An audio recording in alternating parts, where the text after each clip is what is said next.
Hello all welcome to my YouTube channel கதை பொம்மா. அழகே அழகு சீரியல்ல நெக்ஸ்ட் எபிசோட்ல என்ன நடக்க போகுதுன்னு தெரிஞ்சுக்கணுமா? அப்போ என்னோட சேனலை சப்ஸ்கிரைப் பண்ணி இந்த வீடியோ பிடிச்சவங்க ஒரு லைக் போடுங்க. அதுக்கு முன்னாடி தங்கராஜோட ஒரிஜினல் ஃபேஸ் சுரேஷ்க்கும் மதிக்கும் சீக்கிரமா தெரிய வரப்போகுதுன்னு யாரெல்லாம் நினைக்கிறீங்களோ அவங்க கமெண்ட்ல சொல்லுங்க.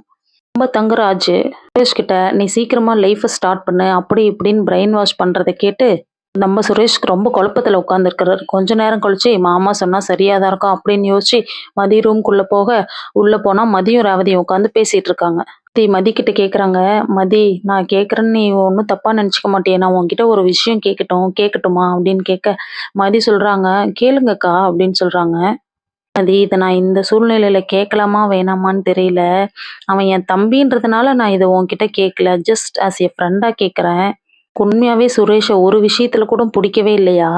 புரியுது, நீங்க 2 பேருமே பிடிக்காம விருப்பம் இல்லாம தான் இந்த கல்யாணம் பண்ணீங்க. ஆனாலும் இத்தனை நாளா ஒண்ணா இருந்திருக்கீங்க. அட்லீஸ்ட் ஏதாவது ஒரு விஷயத்துல கூடமா சுரேஷ உனக்கு பிடிக்கல? சின்ன விஷயத்துல கூட சுரேஷ் மேல உனக்கு நல்ல அபிப்பிராயமே வரலையா மதி அப்படின்னு மதி கிட்ட ரேவதி கேட்க, மதி உடனே சொல்றாங்க, அக்கா நான் உங்ககிட்ட இப்போ இதுக்கு உண்மையா பதில் சொல்லணுமா இல்ல பொய்யா பதில் சொல்லணுமாக்கா? ரேவதி சொல்றாங்க, உண்மையவே சொல்லு மதி. மதி சொல்றாங்க, எனக்கு அவரை பிடிக்கும்க்கா ஒரு சில விஷயத்துல. பட் அவர்கிட்ட பெரிய மைனஸ் என்னன்னா அவர் அவரா இருக்க மாட்டாருக்கா.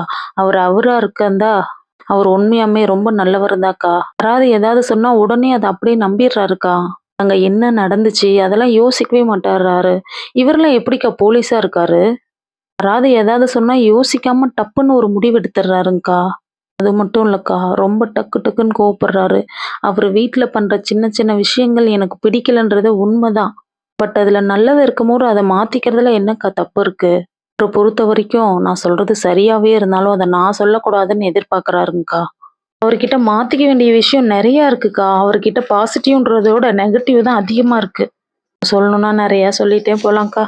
அதை ஏன் பேசிட்டு இப்ப விடுங்க அப்படின்னு மதி சொல்ல, உடனே ரேவதி சொல்றாங்க, மதி நீ மட்டும் இல்ல மதி, உலகத்துல பொண்ணா பிறந்த எல்லாருமே பிறந்த வீட்டுக்காக புகுந்த வீட்டை எவ்வளவோ தூரம் அட்ஜஸ்ட் பண்ணி போயிட்டு தான் இருக்காங்க. உன் மனசு இப்ப எவ்வளவு வலிக்குன்றத என்னால கண்டிப்பா புரிஞ்சுக்க முடியும் மதி. இது எல்லாம் மாறி நீயும் என் தம்பி சுரேஷும் ஒரு நாள் சந்தோஷமா இருக்கிறத நாங்க பார்க்கணும். சுரேஷ் உண்மையாலுமே நல்லவன் தான் மதி. நீ நினைக்கிற மாதிரி அவன் அந்த அளவுக்கு மோசம்லாம் கிடையாது. என்ன, அவனா ஒரு விஷயத்த முடிவெடுக்க மாட்டான். அதுதான் அவன் கிட்ட இருக்க மெயின் பிரச்சனையே மதி. நீ தான் கொஞ்சம் கொஞ்சமா சொல்லி அவனை மாத்தணும். உன்னால கண்டிப்பா முடியும் மதி, அவன் கண்டிப்பா மாறிடுவான் அப்படின்னு ரேவதி சொல்ல, மதி உடனே சொல்றாங்க, ஒரு மாறுவாருன்னு எனக்கெல்லாம் நம்பிக்கை இல்லக்கா. சரி நான் உங்ககிட்ட ஒண்ணு கேட்கலாமா அப்படின்னு மதி கேட்க, ரேவதி என்ன கேட்கணும் மதி கேளு அப்படின்னு சொல்றாங்க. மதி கேக்குறாங்க, நீங்க என்கிட்ட ஏதாவது மறைக்கணும்னு நினைக்கிறீங்களா? இல்லக்கா இதை ஏன் கேக்குறேன்னா, நேத்துல இருந்து நானும் பார்த்துட்டு தான்க்கா இருக்கேன். எனக்கு அட்வைஸ் பண்ணும் போதெல்லாம் உங்க ஃபேஸ் டல் ஆயிடுது, அதனாலதான் கேக்குறேன் அப்படின்னு மதி கேட்க, ரேவதி தயங்கி தயங்கி தங்கராஜ பத்தின எல்லா உண்மையும் சொல்லிடுறாங்க. அவங்களுக்கு 2 பேத்துக்கும் எப்படி கல்யாணம் ஆனதுன்றதுல இருந்து கடைசியா தங்கராஜ் ரேவதிய வெளியே நிக்க வச்ச வரைக்கும் எல்லா உண்மையுமே மதி கிட்ட சொல்லிடுறாங்க. மதி அதை கேட்டு ரொம்ப ஷாக் ஆகுறாங்க. ரேவதி சொல்றாங்க, கல்யாணம் ஆன புதுசுல நானும் வேலைக்கு போறேன்னு எவ்வளவோ தூரம் கேட்டு பார்த்த மதி, ஆனா இவர் என்னை அனுப்பவே இல்லை. நீ சம்பாரிச்சு எனக்கு காசு தரணும்னு எனக்கு அவசியம் இல்லை அப்படி இப்படின்னு ஏதேதோ சொல்லி என்னை வீட்லயே உட்கார வச்சுட்டாங்க மதி. இவங்களை பொறுத்த வரைக்கும் இவங்களுக்கு சமைச்சு போட்டுட்டு நம்ம வீட்லயே இருக்கணும், வெளியே எங்கேயும் போயிடக்கூடாது, நமக்குன்னு நம்ம எதுவுமே பண்ணிக்க கூடாது அப்படிதான் மதி நினைக்கிறாங்க. கல்யாணம் பண்ணி இத்தனை வருஷம் ஆயிடுச்சு, 2 குழந்தைங்களே ஆயிடுச்சு. என் அப்பா அம்மாக்காகவும் இந்த குழந்தைங்களுக்காகவும் அப்படியே அட்ஜஸ்ட் பண்ணி லைஃப் போயிட்டு இருக்கு மதி.